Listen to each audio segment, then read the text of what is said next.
coon, the big item of the fur trade, and the item that most people catch quite a few of, and also the item that's the most frequently mishandled.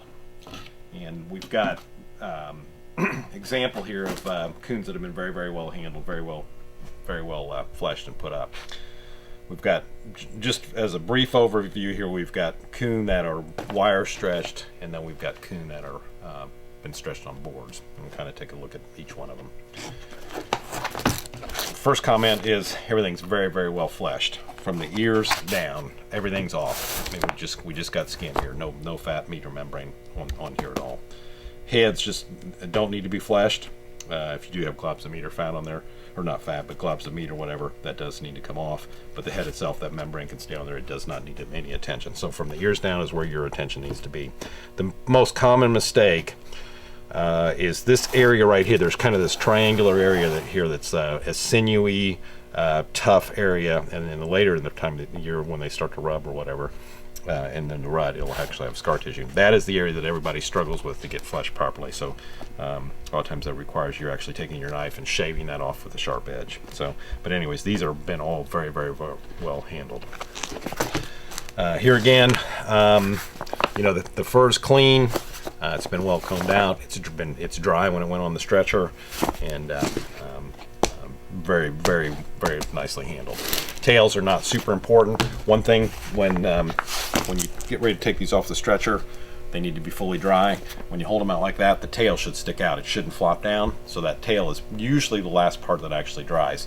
And when you flush them, you do need to go down the tail and remove that fat that's in here so that properly dries. So very important. Another way to check that they're dry is you can push on the ears, and if the ears are nice and hard, then that's another indication that the skin is ready to come off the stretcher. Don't take it off before it's not fully dry. So anyways, very important.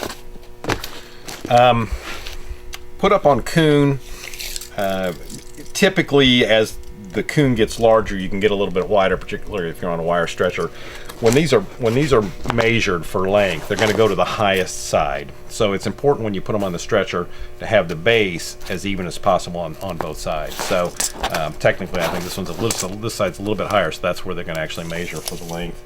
And that coon's 35 inches. This coon, there's no reason to make it any thinner than this. It's a giant coon, 35-inch length. I think it's a 4XL.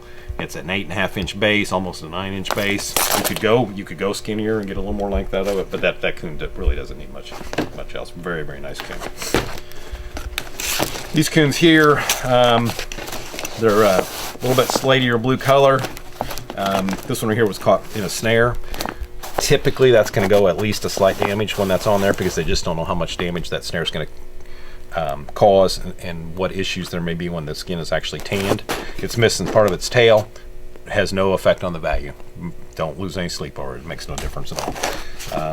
This was a sow coon, probably had a late litter. She's recouping from having her young.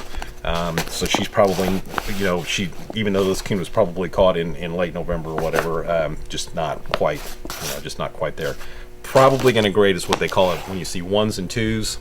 Quality-wise on your readout sheet, that's probably where this is going to be, and most likely a slight damage because of the snare mark.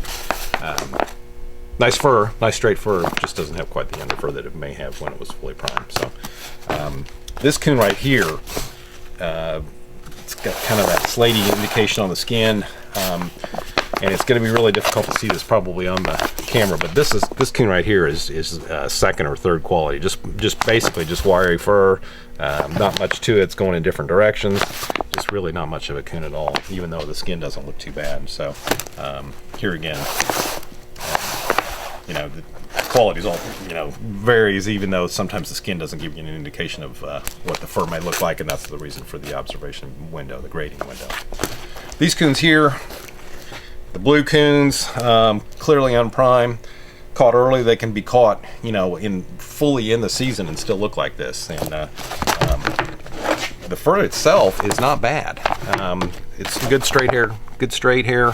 Just doesn't have the underfur to it. Neither one are really that bad, but they are fully blue. So these are going to probably go as 1s and 2s in terms of quality, even though they're a little dark. And that's kind of up to the grader's discretion. Very well handled. and look very nice, but it's just got that blue skin, and that's just an indication that that skin's not fully primed. So these are all put on wire. One thing about wire is it's quicker. You can handle them better. You can put them on there, put your hooks in place, pull your ends down, cut your observation window out, your grading window, and you're good to go. One thing about these are boards stretched here. If I had any comment on these, they're probably actually just a little bit thin.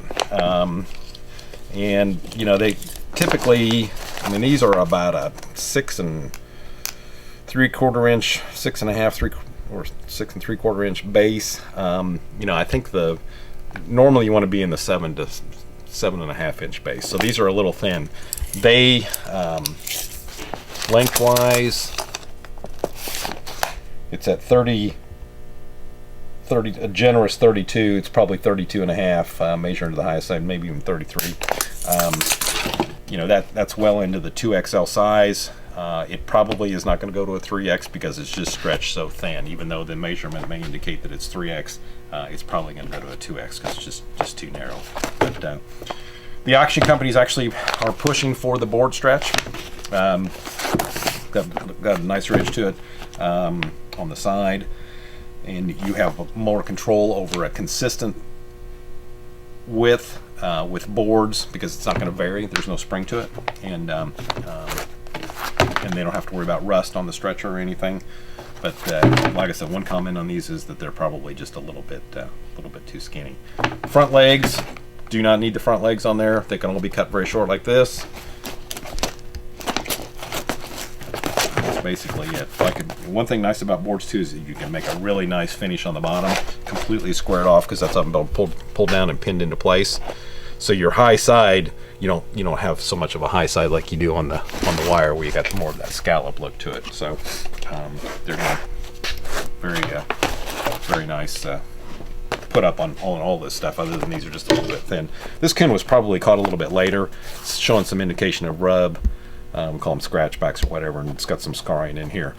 This is probably a medium damage because it's got you can tell that there's some fairly extensive damage, or not whole damage, but there is, you know, weak areas in the fur right here. So anyways, that's something that you run into on the later caught Coon, not so much on the earlier caught Coon. So anyways, all very, very nicely handled.